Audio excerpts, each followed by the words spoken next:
Alors voilà, il y a FTX, il y a les briquets, alors voilà, c'est le monde entier qui est contre moi, c'est ça? Tu n'as pas d'allume-cigare dans ta voiture?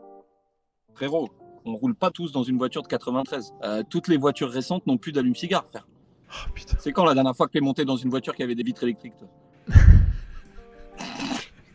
Allez, moi je me suis permis de m'accompagner avec notre représentant à tous. Hein. Salut Duquan, comment ça va Duquan? Bon, il n'y a rien d'extraordinaire, hein. C'est CoinHouse qui a bloqué les retraits pour la partie Lern. Enfin, tu sais, le livret qu'ils avaient, CoinHouse, vous connaissez un peu la plateforme française qui avait la Corpsan et tout, là. Ils avaient lancé le premier livret crypto.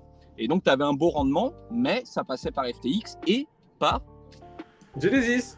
Voilà, merci. Donc, du coup, apparemment, ça concerne que 10 000 clients et pour ce produit-là en spécifique. Comme Mais c'est bon, dommage. vous connaissez le loup, vous connaissez les histoires. Hein. Ça commence par c'est rien, ça commence par c'est que ça, puis après ça finit par je sais pas quoi. Ça reste une boîte sérieuse, CoinHouse. Je suis pas en train de critiquer ou vouloir faire du FUD ou quoi. Je dis juste qu'en ce moment j'ai confiance en personne et je vous invite à faire la même chose. On a Coinbase un peu dans la tourmente aussi. On a un économiste qui critique CZ et pas n'importe quel économiste. Et puis aux États-Unis, FTX qui fait le chou gras de la presse. FTX et les démocrates, ça va être pas mal. Une nouvelle journée, nouveau rebondissement sur FTX. Alors FTX, là c'est encore pire. C'est quoi? C'est les démocrates? C'est quoi qui sont dans la tourmente là? J'ai cru comprendre qu'il y avait une C'est espèce les démocrates. En fait, c'est les démocrates. Plus l'affaire FTX avance, plus justement ils sont fouillés sur ce qui s'est passé chez FTX. Et alors, il faut savoir que chez FTX, il y a eu plein de choses. Hein. Là, il y a l'affaire justement qui tombe un peu sur les démocrates. Comme on l'avait dit de toute façon dans le live, les FTX a aidé les Ukrainiens. Avec les aides, l'Ukraine a réinvesti sur FTX apparemment. Les investissements qui ont été pris de l'Ukraine sur FTX, FTX elle s'en est servi pour arroser les démocrates. Et ah, tu veux de l'oseille toi? Allez, 1 million, 2 millions, 3 millions. Ah, tu veux de l'oseille toi aussi? Tiens, toi aussi. C'est comme ça que s'est fait le Ponzi Scheme. Là, j'ai pris un screen de ce qui s'est passé. Il y a encore eu des révélations. SBF utilisait les fonds de ses clients pour s'acheter des maisons. Alameda a prêté 3,3 milliards à SBF, sachant qu'il disait, bon attendez, vous inquiétez pas, de l'argent, il y en a, on trouvera. Oui, t'en as de l'argent, t'as 3,3 milliards dans ta poche pour l'instant. La fair value des cryptos détenus par FTX International est de 659 000 $. Il n'y a même pas 1 million. FTX et Alameda n'ont pas de service comptable. Ça veut dire que tu arrives dans la boîte, tu as un bureau, c'est tout. Il n'y avait pas de comptabilité apparemment, ni dans la branche US, ni dans ce que tu veux. Il n'y a rien. Tu te rappelles de la vérité si je mens quand il faut visiter la comptabilité avec les écrans? Pas de gestion centralisée de la trésorerie, pas de liste précise des comptes bancaires du groupe. FTX n'est pas en mesure de fournir la liste de ses 50 principaux créanciers. Ah mais t'as entendu le nouveau CIO d'FTX qui a pris ses fonctions là? Il dit en 40 ans d'expérience, j'ai jamais vu une boîte aussi mal gérée. Non mais c'est n'importe quoi. N'importe quoi. On va demander à Dokwon. Alors les gars, pour avoir fait n'importe quoi, j'ai jamais vu ça. J'ai jamais vu ça. Moi l'argent, je l'ai. Bankman, il l'a même pas. Du coup, qu'est-ce qui se passe? En parallèle, Coinbase vend ses actions pour plus d'1,5 million de $. Oui, en plus des actions de type A. Donc le gars, qu'est-ce qu'il fait? Il dit quoi? Non mais vous inquiétez pas, Genesis et FTX, on n'est pas impacté par les liquidations. Ne vous en faites pas, nous, tout va bien. En même temps, dès que la news du chapitre 11 qui a été lancé chez FTX est apparue, le mec il a fait disparaître pour 1,6 million de $ d'actions et c'est pas fini. Il a mis d'autres actions en type A pour pouvoir les liquider dans peut-être quelques mois. Coinbase qui vend 1,6 million de $ d'actions, ouais génial. Non, il se passe rien chez nous, rien à voir circuler. Tu vends des actions alors que l'autre il dépose le bilan. À un moment donné, il faut arrêter de se foutre de la gueule du monde, quoi. Je sais pas, on n'est pas teubé. C'est bien Cathy Wood chez ARK qui a acheté pour 64 millions de $ d'actions Coinbase. Ouais. Bon bah écoute, Cathy Wood, voilà, là c'est un petit peu à même. Hein. Quand Cathy Wood se met à acheter quelque chose, on se dit que l'hiver n'est pas fini. Bon.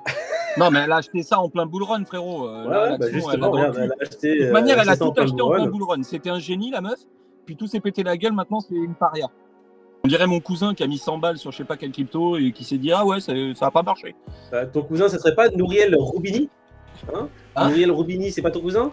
Ouais. Non. Ah parce qu'il vient de descendre ses aides, ton cousin, si c'est lui. Ah là, Nouriel Roubini, je sais pas ce qu'il a contre ses aides, mais sa sortie, elle est quand même magistrale. Incroyable. Nouriel Roubini, pour ceux qui savent pas, c'est à mon sens, très grand économiste. Il a prédit, d'une certaine manière, pas mal de crises. Il fait 2,80 m, c'est pour ça? Moi, c'est pour ça que je le trouve très grand pour l'instant. Je comprends pas sa sortie. Et, non, disons qu'il a réussi à prévoir le crash de 2008, je crois. C'est ça, plus... il en a pas prévu qu'un seul, et il a donné pas mal de détails sur les éventuels crashs. Il est bon, franchement, il est bon, et bon, il aime pas la crypto. Force est de constater qu'il aime pas. Alors rappelle le contexte, hein, c'était un forum économique au Qatar. Binance était invité et cet économiste-là était invité. Et avant que CZ passe sur le podium, ce gars-là En fait, a quand même chié sur lui vous en savez quoi? disant que à ta place, je la ramènerai pas trop sur Bankman parce que t'es pas mieux, mon con. En fait, ce gars-là, il a fait la première partie de CZ. Il a été invité à faire la première partie, tu vois. C'est un La humoriste. meilleure première partie pour CZ du monde. Ah, il a dû Il l'a gronder. annoncé, il l'a mis en avant.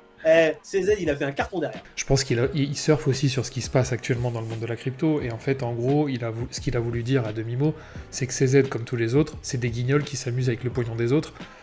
Il a grossi le trait, mais bon, en attendant, CZ, ça m'étonnerait pas qu'il y ait une casserole qui sorte dans quelques Bah, il y en a semaines, plusieurs. tu Il vois. a parlé de l'Iran, il a parlé de Exactement. l'embargo qui avait lieu et qu'il a outrepassé.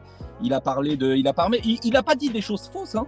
Et vraiment, si jamais demain, avec ce qui s'est passé avec FTX, on a soulevé un petit peu ce truc-là en mode complotiste, tu vois. Mais si jamais vraiment demain l'État américain, la mauvaise de toute la merde qu'il a pu avoir sur FTX ou sur finalement sur tout l'univers, va savoir s'ils vont pas se pencher sur ses côtes histoire de lui rabattre un peu son caquet. Bah tu vois, en fait, CZ, on disait qu'il était très bon, qu'il était puissant, qu'il était très malin, mais faut qu'il fasse attention parce que du coup, il est en train de se mettre pas mal de gros à dos. Et crois-moi que les casseroles, s'ils veulent en trouver, ils en trouvent. Hein. Donc, On est qu'il toujours fasse le gaffe. con de quelqu'un. Faut pas se Exactement. croire plus intelligent que le monde. Il y a toujours un mec qui te prendra pour un con. Là, t'as les États-Unis, les démocrates surtout. Hein. Qu'est-ce qu'ils sont en train de dire? Bah, les gars, il faut enquêter sur ce qui se passe sur Binance. Ah, il faut enquêter sur le petit CZ. Là, maintenant, ce Roubini, bon, ce que j'aime pas, c'est sa véhémence. En fait, il justifie très peu ses propos. C'est-à-dire qu'il balance beaucoup de choses sur CZ, Binance et les autres exchanges, surtout sur CZ qui était présent, mais aucune justification concrète de pourquoi, en fait, une telle véhémence. Je pense qu'on est loin encore de quantifier tout ce qui va trembler avec l'affaire FTX. Mais en tous les cas, pourquoi on se fait chier à regarder des séries, quoi. Ouais, j'avoue, franchement, t'as juste à suivre le fil Twitter de l'affaire sur Twitter. Franchement, c'est mieux que Netflix. Incroyable. C'est la première fois que sur Twitter, j'étais en train de me régaler. Et nous, on est là pour résumer le tout, c'est-à-dire qu'on est l'épisode. La fin de l'histoire, ce sera Sam Bankman de la Guardia de la Rivera. Voilà. Plomo en plate. On va parler des prix, les ouais, amis. vas-y. On va On a pas un parler Bitcoin. des prix, on en a rien à foutre, on a plus d'argent, David. Non, on a un Bitcoin à 16 684, plus 0,68%. ETH, plus 0,72 à Le nouveau 1202. Ouais, BNB qui baisse un tout petit peu chaque jour. À Il a 267. 74, il a 267. Voilà, va, c'est c'est ça. plus lent. Non, c'est pas On a vu fou, pire. mais on a vu. Et attention les gars, XRP dans le vert. XRP à 38 centimes. Waouh, il a pris 2,62%. Les gars, chez XRP, vous tenez le bon bout. Yes. On est en bleu sang. XRP, c'est long terme. On est en blessant. Quand XRP sera à 10 000 $, ils vont rigoler les deux. Les amis, c'est le moment fatidique. C'est le moment de la Discord. Le Crypto Fear and Greed. Je retombe moi à 21. Si c'est 21, j'arrête de jouer à votre mère tout de suite. Hein. La tête de Non, WAM. mais je te l'ai dit, parle- si tu as raison ce soir, je ne joue plus à votre connerie. Bon alors, combien 21 Moïse. Alors, je vais te dire pourquoi 21, parce que hier, quand on a regardé les prix, c'était dans le rouge. Comme aujourd'hui, c'est dans le vert, demain, il sera plus. Enfin, c'est ce que j'ai compris, moi, du Fear and Greed. Moi, vu que je comprends que dalle au Crypto Fear and Greed, je dis 22. Toi aussi, t'as une putain de tête d'escroc en vrai. Là, on dirait que je joue au poker. Est-ce que je call? Je call pas? Je fold? Tapis, bande de connards. 22. On est toujours dans le même mouchoir de poche. Alors, on est à combien, David? Bah, je vais vous le dire. Voilà. Moïd dit 21, Pete dit 22, moi je dis 22. Et bah, c'est 20. C'est 20, les amis. Ah, J'ai dit 20. Non. Vous avez dit 21, 22, j'ai dit 20. Voilà, merci, au revoir. J'offre un Solana à celui qui me donnera le Crypto Fear and Greed sur Twitter, qui sera le score de dimanche. Ça veut dire qu'il faut le mettre avant samedi minuit sur notre Twitter. Celui qui me trouve le score exact du Crypto Fear and Greed, dimanche pendant le live, je lui offre un Solana. Allez, vas-y, Ouais. c'est comme ça, c'est cadeau. Allez, vas-y. Ah, Solana, 13 balles. Allez, 13 balles. Allez, c'est 2 grecs. Parfait. Dire que j'en ai acheté à 170 balles de cette merde pour acheter des NFT. Non, mais N'empêche que, disons il que. n'y a pas de Attends. fumée sans feu. Il est coupé mon micro ou juste vous me respectez pas? Vous m'entendez? Ah non, mais on t'a Peter jamais... ne te respecte pas. Moi, je me tais. Mais depuis quand tu te tais, toi? Il y a un jour où tu te tais, toi? Il est sérieux, l'autre? Les vidéos, elles font 12 minutes. Il y a 8 minutes de Moïd. Et le mec, il se tait. La vie de ma mère. de parler, je me tais. Mets-toi en mute, bouge les lèvres, et là, tu te tais. Putain. Bon, on va faire des hors-sujets vidéo, et ça sera que Moïd. 10 minutes. Best of Moïd.